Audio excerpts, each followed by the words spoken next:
આજે તો આપણે મળ્યા ગુજરાતના સારા એવા વ્લોગર આદિત્ય ગોસ્વામી આખા ફેમિલી નીચે ઉતરીને જોઈએ આપણી ગાડી તો સહી સલામત જ હતી. એટલે આજે પણ હનુમાનદેવના દર્શન કરીને હું નીકળ્યો સીધો કોલેજે. ત્યાં આપણો જાપાનનો મિત્ર રાહ જોતો હતો. આપણે સીધા પહોંચી ગયા કોલેજમાં. કોલેજ આજે લેપટોપ પણ લઈ જવાનો હતો. ત્યાં થોડી ઘણી બાકાજી બોલાવીને દોસ્તાર મોબાઈલમાં આપણે જ પ્રમોશન ચાલુ કરી દીધું. આ બધા આપણા વ્લોગમાં આવવા ખૂબ એક્સાઇટેડ હતા, કેમ કે આવતા હતા બહુ જોરદાર વ્લોગરના વ્લોગમાં ને ભાઈ. જે વાત નીચે ઉતરે ને ત્યાં તો બીજા ક્લાસમાં જવા દીધા. ત્યાં થોડીક બાકાજી બોલાવી દીધી. આ હતા આપણા ફ્રેન્ડ સર્કલ ને. ત્યાંથી આપણે નીકળે ઘર તરફ. ઘેરે જઈને પૂજા પાઠ કરીને હું થઈ ગયો ડાયરેક્ટ તૈયાર, કેમ કે હજી આપણે એક જગ્યાએ જવાનું હતું. આપણે જાય છે ઇન્દ્રેશ્વર મહાદેવના મંદિરે, જે આવે છે જંગલની વચ્ચે.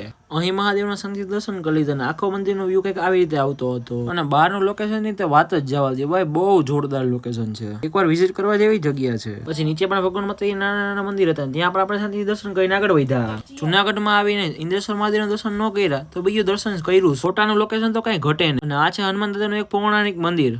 અને અહીંયા સપ્તાહ પણ ચાલુ હતી, એટલે આપણે દર્શન કરી નીકળી ગયા સીધા ઘર તરફ. પછી રસ્તામાં યાદ આવ્યું કે આપણે અચુબેનને તેડવા જવાનું તો બાકી જ છે ભાઈ. સીધા નીકળ્યા સ્કૂલ પાસે. ત્યાં આપણને એક આપણો મિત્ર અને એક સબસ્ક્રાઇબર મળી ગયા. ત્યાં તો હર્ષાબેન આવી ગયા. રસ્તામાં પણ આદિત્યભાઈની ગાડી દેખાઈ ગઈ હતી. તો મિત્રો આપણે આદિત્યભાઈનું ફેમિલી મળી ગયું છે. આદિત્યભાઈને પૂજા દીદીને બહુ મિસ કરીએ છીએ અત્યારે. એનું ફેમિલી મળી ગયું. ચિંતનભાઈ કેમ છે? મજામાં? બસ ભાઈ મજા. તમે કેમ છો? બસ જોરદાર જોરદાર ભાઈ. અંકલ તમે મજામાં છો? આંટી તમે? બસ મજામાં. તમને મળીને બહુ આનંદ થયો અમને. અરે થેન્ક યુ. સબસ્ક્રાઇબર ને અમને મળીને બહુ જ મજા આવે અમને. હા મજા આવી ગઈ બધાને મળીને અત્યારે. જી જી. અને આદિત્યભાઈના બા છે કે જે વર્લ્ડ ફેમસ છે એના બ્લોગમાં.